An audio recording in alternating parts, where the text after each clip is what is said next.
મારું નામ મહેશ ઠાકોર છે. હું મોડાસા મુલોદ ગામનો વતની છું. અમે આજરોજ તાલુકા અલગ અલગ તાલુકામાંથી કાર્યકર્તાઓ બધા અહીંયા કમલમમાં રજૂઆત કરવા માટે આવ્યા હતા.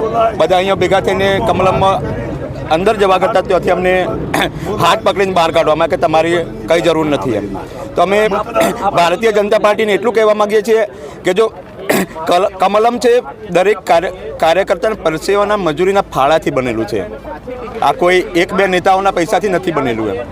અને જો અમારો વિરોધ એટલો જ છે કે જો કાર્યકર્તાઓ જો દન રાત મજૂરી કરીને જો ભારતીય જનતા પાર્ટીને ઊભી કરેલી હોય અને એક બે દિવસમાં કે 4 મહિના 6 મહિના 12 મહિનામાંથી આવેલાને ટિકિટ આપતા હોય તો એનો અમે સજ્જડ વિરોધ છે.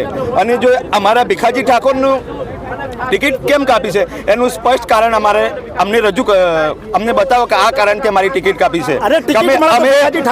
અમે આયાતી ઉમેદવારને ક્યારેય સ્વીકારવા માટે તૈયાર નથી. અને જો હજુ અમારી શરૂઆત છે, અમે તો આગળ બી જવા માટેની તૈયાર છે. અમે આજે કમલમમાં એટલા માટે અલગ અલગ તાલુકામાંથી ખાલી લિમિટેડ સંખ્યામાં આવ્યા છે. અમે ખાલી શાંતિથી રજૂઆત કરવા આવ્યા હતા ને અમારું ટિકિટ કાપવાનું ભીખાજી સાહેબની ટિકિટ કાપવાનું સ્પષ્ટ કારણ શું એ અમે જાણવા માટે આવ્યા હતા. પણ અમારી બદનસીબી એ છે કે અમને કમલમમાં અંદર જવા જ નથી મળ્યો. હા, અને શુભનાબેનની ઉપસ્થિતિમાં આજે સંગઠનની જે મિટિંગ હોય શું કહેશો? જો અમે શોભનાબેનની તો આજે સ્વીકારવા તૈયાર નહીં ને કાલે સ્વીકારવા. ભારતીય જનતા પાર્ટીનો જો પાયાના કાર્યકર્તાઓ ની જો ટિકિટ ના મળતી હોય તો અમે આયાતી ઉમેદવારની કેવી રીતે સ્વીકારશું એમ. અને એક બાજુ મોદી સાહેબ આમ વિરોધ પક્ષ પર તો ફાડી નાખે એટલા વિરોધ કરે છે તો અમે કોંગ્રેસની કોંગ્રેસના ઉમેદવારનો પ્રચાર અમે કેવી રીતે કરવો? આ ભારતીય જનતા પાર્ટી કોંગ્રેસના વચ્ચે જંગ નથી, આ કોંગ્રેસ વર્સિસ કોંગ્રેસનો જંગ છે, એનો અમને વિરોધ છે. અમે ભીખાજી ઠાકોરની ટિકિટ ના આપે તો અમે ભાજપ સાથે ભીખાજી સાહેબની ટિકિટ નહીં આપે તો અમે વોટનો બહિષ્કાર કરશું.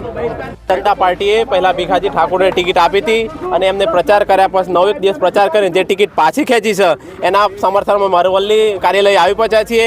અને ભારતીય જનતાના એક નાનામાં નાનો પાયાનો કાર્યકર્તા છીએ અને અમને જો કમલમના અંદર ઓફિસમાં પહેવા નથી દેવામાં આવતા એનો અમને સખ્ત વિરોધ કરીએ છીએ.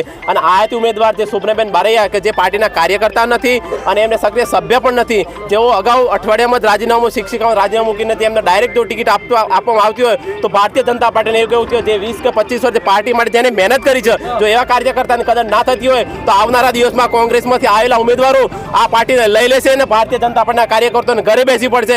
આવા બી સમીકરણો સર્જાય છે. એટલે મારે તો એક જ કહેવું છે, ફરીથી ભારતીય જનતા પાર્ટી ટિકિટ ભીખાજી ઠાકોરને આપે અને અમને જંગી બહુમતથી અમે જીતાડીશું એવી ખાતરી આપીએ છીએ. પાર્ટીના સમર્થનમાં આવેલા છીએ અને કમલમમાં અમને કોઈ એન્ટ્રી આપવામાં આવતી નથી. અત્યારે અમે બીજેપીના કાર્યકર્તા હોવા છતાં અમને એન્ટ્રી આપવામાં આવતી નથી. એના માટે અમે અહીંયા શું ષડયંત્ર રચાઈ રહ્યું છે એ જાણવા માટે આવ્યા છીએ. બીજું કે જે તે આ પહેલાં ટિકિટ આપીને ટિકિટ પરત લીધી એનું કારણ જાણવા માટે આવેલા છીએ. અને જો આ ટિકિટ ફરીથી નહીં મળે તો આનું ઉગ્ર આંદોલન થશે અને ઇલેક્શન બહિષ્કાર થશે. અને આનું પરિણામ ભોગવવા માટે બીજેપીને તૈયાર રહેવું પડશે. આગાડી